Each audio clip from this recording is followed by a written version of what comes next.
মই বৰ্তমান সময়ত যদি কওঁ মই জনতা ভৱনৰ পৰা আহি আছিলোঁ আৰু জু-ৰোডৰ যি চিৰিয়াখানা পথ আছে আমাৰ কাৰ্যালয়ৰ ফালে সেই পথত মই মাজত আছোঁ আৰু সেই যদি পথত চাওঁ আপুনি দেখিব পাৰিব মোৰ পিছফালে পানীয়ে পানী আৰু গোটেই পথটো আপুনি যদি সুন্দৰপুৰৰ পৰা চাই সেই গোটেই পথটো একেবাৰে জু-ৰোড তিনিআলিলৈকে গোটেই পানীৰ পৰা পানী এনেধৰণে এতিয়া গোটেই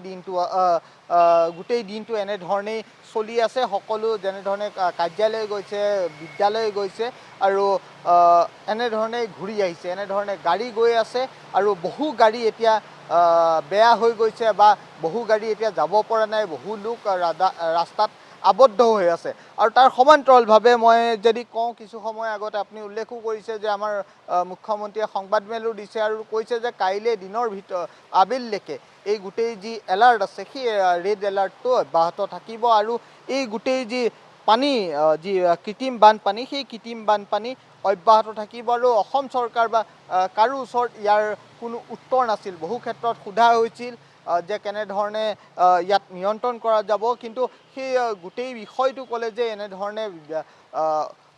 চুবুৰীয়া যি ৰাজ্য আছে সেই ৰাজ্য অৰুণাচল হওক মেঘালয় হওক তাৰ পৰা যি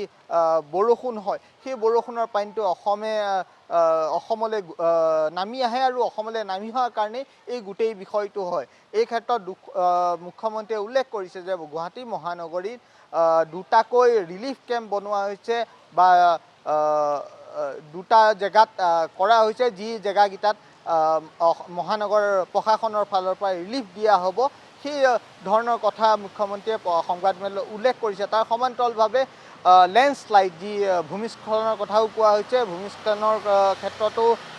বহুখিনি কথা কোৱা হৈছে তাত গাড়ী লৈ নাযাব বা আপোনালোকে সাৱধান হোৱাৰ কথা কৈছে আৰু তিনিটা জেগাত আজি যি ভূমিস্খলন হৈছে সেই ভূমিস্খলনৰ কথাও ইয়াত উল্লেখ কৰা হৈছে